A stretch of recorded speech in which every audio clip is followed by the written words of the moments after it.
Quelques heures de wagon, et tout ce qui était humain s'envolait. Les intelligences étaient bouleversées, l'échelle sociale renversée. Pauvre humanité, si riche et pourtant si fragile.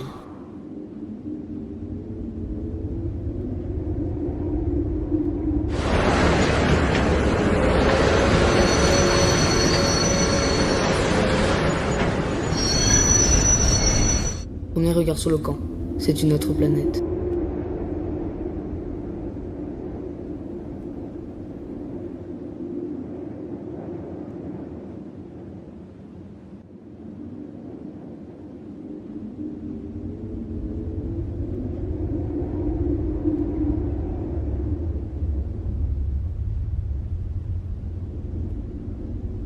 Ils étaient seulement désemparés parce qu'on les séparait les uns des autres. Mais ils ignoraient qu'ils allaient à la mort.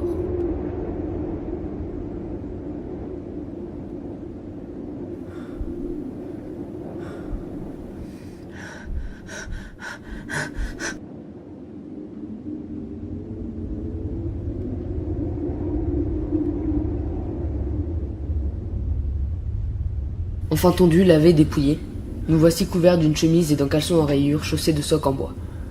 Il ne te reste plus comme richesse que tes richesses intérieures.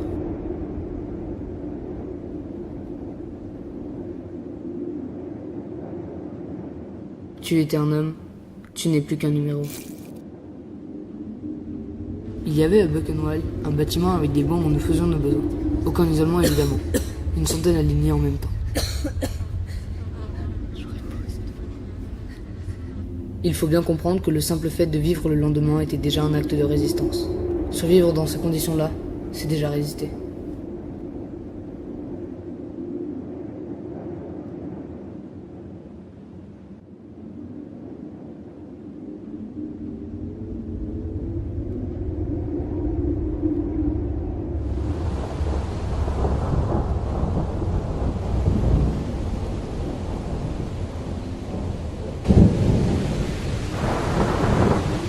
Évidemment, pas question d'aller au réveil. Nous commencions à savoir que cet endroit était l'antichambre de la mort et de violence inouïe.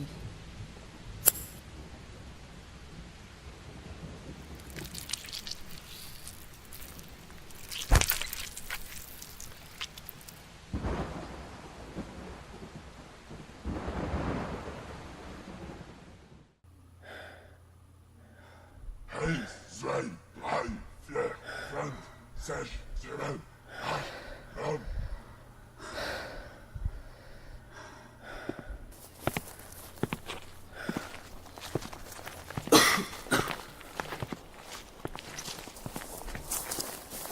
Nous étions les pieds dans la boue, du matin au soir à manier le pic, la pelle, à pousser des chariots sur des rails.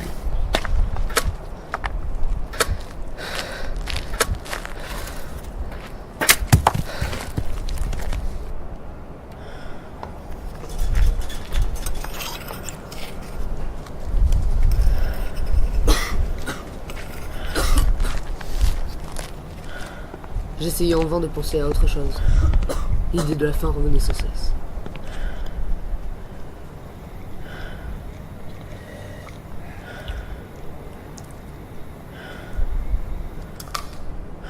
Avant de nous tuer ou de nous faire mourir, il fallait nous avilir, par une double entreprise, physique et morale. L'intention ne laissait aucun doute. Elle trouvait sa source dans la haine de l'homme. Un pendu me faisait fort peu d'impression. Arrivé à un tel stade, on ne pense plus. La mort était devenue terriblement banale.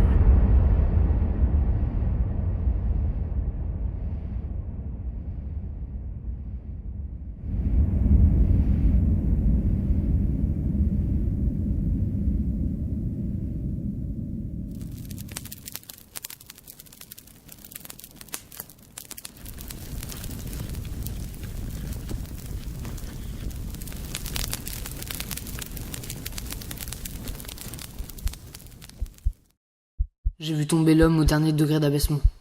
Je l'ai vu en bête, vivre en bête, mourir en bête.